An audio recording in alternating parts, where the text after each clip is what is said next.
Welcome to the third step in the functional health recovery process. Let's heal your brain. There are three main ways to heal your brain. The first way is to decrease brain inflammation. The second way is to balance your hormones and increase the proper nutrients for brain health. And then the third way is to reduce the toxins that are building up in your brain.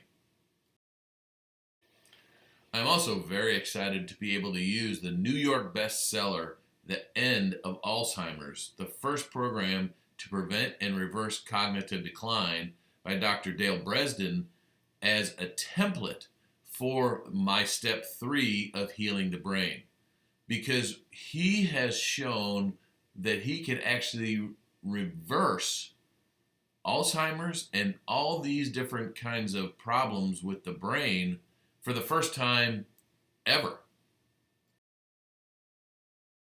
So the first way to heal your brain is to eliminate brain inflammation. This can be done in two different ways. The first way is to reduce chronic infections, and the second way is to reverse insulin resistance. Over the course of the 12 steps of functional health recovery, you'll be hearing me talk a lot about reducing chronic infections. But let's start with the effect that chronic infections have on the brain to allow it to heal. Many different types of chronic infections cause inflammation of the brain. And these include autoimmune diseases, cancer, chronic fatigue syndrome, fibromyalgia syndrome, and chronic Lyme's disease. These autoimmune diseases and chronic fatigue syndrome and fibromyalgia and chronic Lyme disease all cause chronic inflammation in the brain due to adverse effects of what's called immune camouflage. Or another way to say it is what's called molecular mimicry. What this means is that your immune system will start to attack your neurons and the cells in your brain and think that it is something foreign, and starts to increase the chronic inflammation, which leads to further damage to your brain.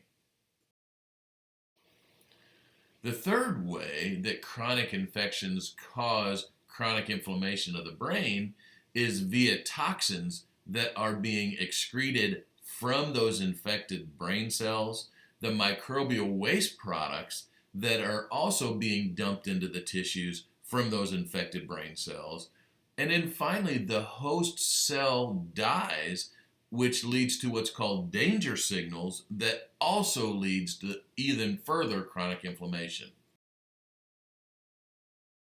Much of the latest research on healing the brain is focusing its attention on what's I'm terming sneaky bugs. I'm calling sneaky bugs any pathogenic microorganism employing strategies to persist in the body by hiding from, evading, misdirecting, or even suppressing the immune response. And all of this leads to chronic disease or a lack of well-being. We all have sneaky bugs inside of us right now, but some people have a lot more than others. And so when we start to heal the brain, we need to look at and focus on the amount of sneaky bugs we currently have inside of us and see if that current sneaky bug load is enough to cause a big issue with your brain function. If it is, let's address it now, heal the brain, and get your health back. The second main way to reduce inflammation of the brain is by reversing insulin resistance. The progression of blood sugar problems is running rampant in today's society. we all have to be very conscious as to the amount of sugar we bring in every day because has a direct effect on the amount of inflammation of the brain. There are 5 different levels of blood sugar problems. And what we need to do right now is to understand which level you are currently at. Then we can create a strategy to help you decrease the level to the point where you can have stable blood sugar. Therefore, you can decrease the amount of inflammation in your brain. The first level of blood sugar problems is called carbohydrate intolerance. This is when your blood tests are normal, but you start to have symptoms of an unstable blood sugar. The second level of blood sugar problems is called insulin resistance. This is when your blood tests are still normal, but insulin is having a really hard time latching onto the cells and delivering the sugar from the blood to the cells. As your blood sugar problems continue to get worse, they get to level 3. And level 3 is advancing insulin resistance. This is when your blood tests are still normal for the most part, except insulin to challenge and the lipid profile. And the lipid profile is your cholesterol, your triglycerides, the normal numbers that you talk about when you're talking about heart disease. If nothing is done in level 3 and insulin resistance continues to advance, then you move to level 4. And level 4 is called Syndrome X. This is when many of your blood tests become abnormal, and this is where a lot of people have a lot of blood sugar issues that are causing many, many different kinds of symptoms. If the blood sugar problems are continued to be ignored and you move through all 4 levels, then you finally get at the end to level 5, which is diabetes type 2. This is when all of your sugar blood tests become abnormal. It could literally take decades for you to move through all 5 levels of blood sugar problems.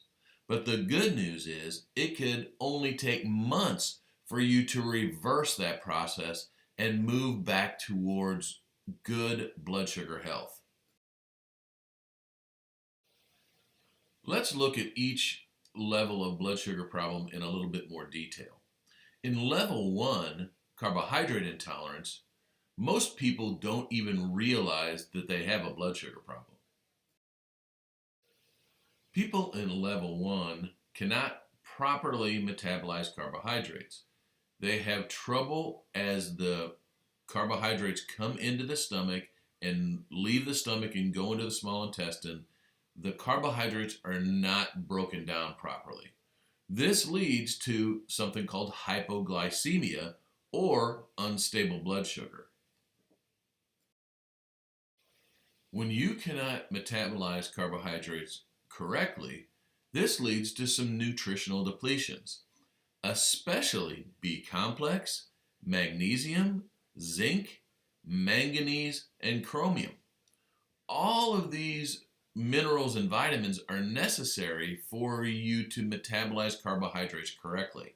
So over time, if you do not have enough of these vitamins and minerals, your ability to keep your blood sugar stable becomes worse. One of the first things that you will notice when you're in carbohydrate intolerance is that you will have mild to moderate sweet cravings and carbohydrate cravings. When you get done with a meal, you will want something sweet. You will want something that is high in carbohydrates, like a cookie, like candy, like chocolate, because this is what is necessary to help your body keep its blood sugar stable.